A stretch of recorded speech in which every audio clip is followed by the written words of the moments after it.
Right now we're in Nanjing and we're heading to the Aerial Martyrs Memorial Hall, and I was there in my first trip to China. I have a few more items from the Pacific Theater. I paid for them out of pocket and I am donating them to the museum. I'm delivering a big speech, and there's, I think, going to be a lot of press and attention for this. I'm a little nervous. I would like to remind everybody I am actively looking for items from the Pacific Theater.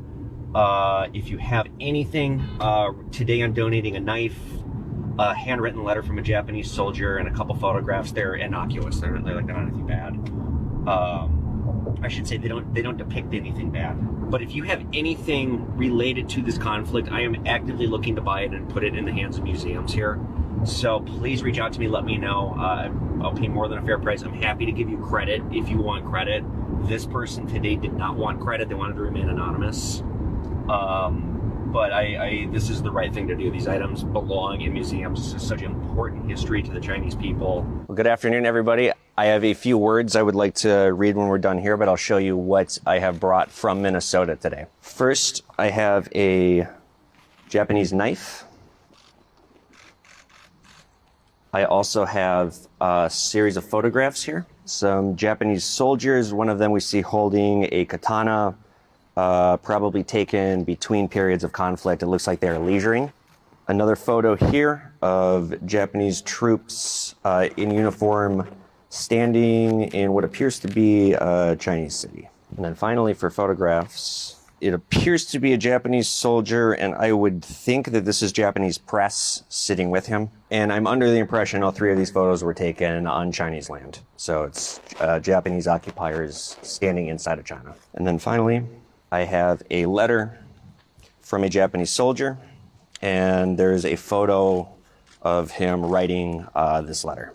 Now, part of this, what a layman may think is something that is insignificant, is of great historical significance. Every item that's like this is important and deserves to be preserved. Doesn't matter what the letter says, it is history, and history needs to be protected. So now I have a few words I would like to read, everybody. 大家好，我叫埃文凯尔，我是你们的美国朋友。Good afternoon, everyone. My name is Evan Kale, and I am the proud recipient of Gualitzu, the national gift of porcelain from the Chinese government, bestowed upon me in 2022. This extraordinary honor was awarded in recognition of my efforts to educate the world about the horrors of the Pacific Holocaust, particularly the atrocity known as the Nanjing Massacre. As many of you know, I am the owner of St. Louis Park Gold and Silver, a precious metals and collectibles business based in St. Louis Park, Minnesota. In August of 2022, I received a photo album from a customer in another state who mailed it to me, hoping I would buy and resell it for profit. Upon examining the album, I quickly realized that the contents may have captured evidence of war crimes. The images were graphic, disturbing, and deeply significant, depicting moments of history that are both painful and unforgettable to the Chinese people. I chose not to treat the album as a commodity.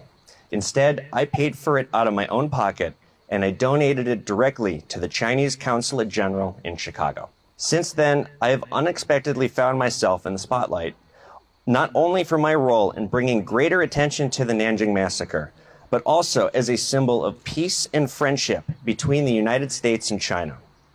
I am now on my second trip across China with the goal of showcasing the beauty of this country to the West.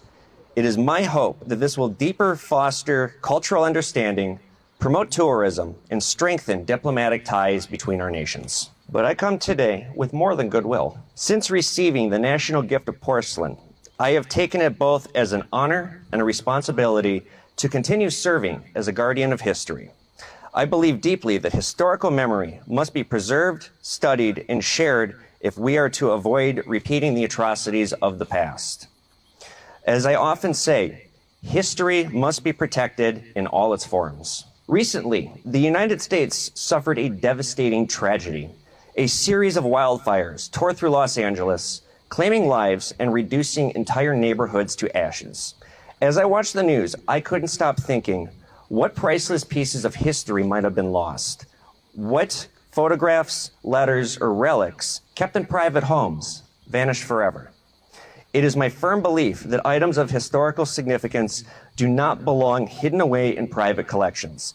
They belong to the people. They must be accessible so that we can learn from them, so that we can build a brighter future together. After returning from my first trip to China in February of 2025, I launched a new initiative through my social media platform, widely known as Pawn Man.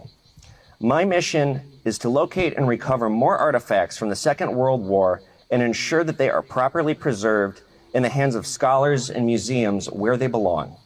I am proud to say that upon returning to China from Minnesota, I brought not only friendship as a private citizen, but also several historic items from the Pacific Theater that I personally acquired and wish to donate today.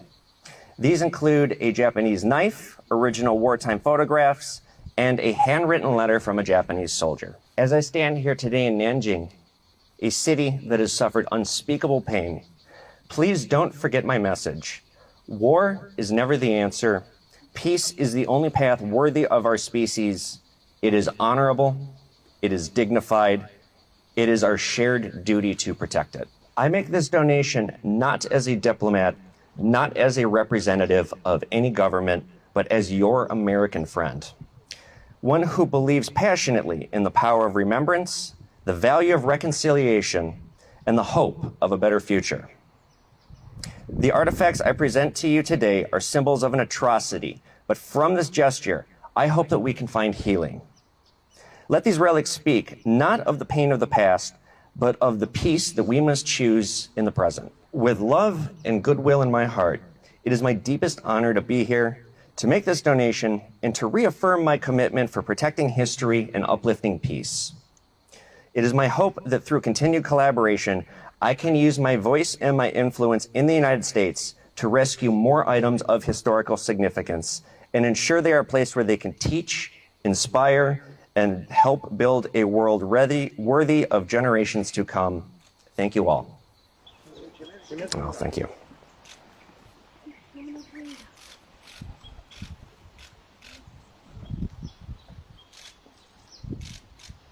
这3件文物的来源可以帮介绍一下吗？是从什么样的一个渠道收集到的 Okay, can you talk a little bit more about the origin? Like, where did you obtain the background of the people who gave it to you?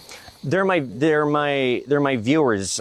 This came from a viewer / follower who their grandfather served in the Pacific as a United States soldier, and somehow they captured these. I don't know exactly how they came to be in this person's hands or their grandfather's hands, but the grandfather brought it back when he was relieved of his duty after World War II, and they've been sitting in an attic, you know, very much like the original photo book had been. How do you feel about this donation compared to 3 years ago?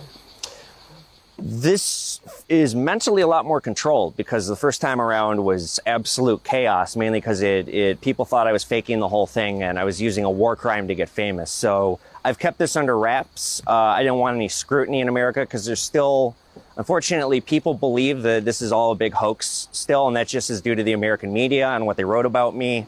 So this is a lot more relaxed. I'm also more used to having this role, having this position. And I am a lot less nervous today than I was when I met the ambassador that came to Minneapolis a few years ago. How do you view the significance of this donation?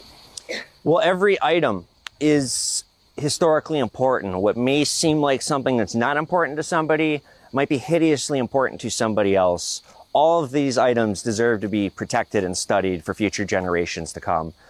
It's also my privilege to be here today bringing such goodwill and positivity. There are definitely some issues that are going on right now diplomatically, and I like to be walking in here as a private citizen and reminding the Chinese people that American ordinary citizens like me are good people, we have kind hearts, and that is something to be remembered forever. So the photo album that you donated have pictures of China many years ago. So now you see the differences between how much China have developed. Can you tell a little bit the difference between back then and now? I wouldn't even say back then and now. I would say 10 years ago and now. I was in Shenzhen a couple weeks ago, and I was looking at photos from like 20 years ago. China is developing very, very fast. I mean, there's things here that just blow me away. It's like living in the future. A lot of these cities that I go to, it's very, very impressive. I got to see a bunch of different locations from the photo book on my first trip to China. I would stand in the exact spot where a photo had been taken. I'd be sitting there with the book and looking and just being marveled by how much things have changed. But yeah, I mean, 87 years ago, no, more like 20 years ago. It's just incredible what's happening in this country. How do you think the heritage of the artifacts can help people, the young people, to understand the history of the World War II? I have a very large following now in China, and when people see me attending things like this, coming to these museums, I hope it encourages them to come here if they have never been to these places before. Going to a museum is a lovely thing. You learn so much. And with my voice and with my actions and what I do, I speak to history, I keep it alive. How did I get Gualitsu? It was not only because of the fact that I donated the album to China and I did what the Chinese government saw as a selfless gesture, but I got that massacre was trending all over the world. People were saying, I never knew, now I know because of you and your video. So by using my voice, by using my influence, by visiting these sites, so it's the same thing as what I'm doing right now, trying to get Americans to come here to China and see it for themselves. By having a spotlight on me, it allows others to look and see where that spotlight is and think for themselves, maybe I'll go see that too.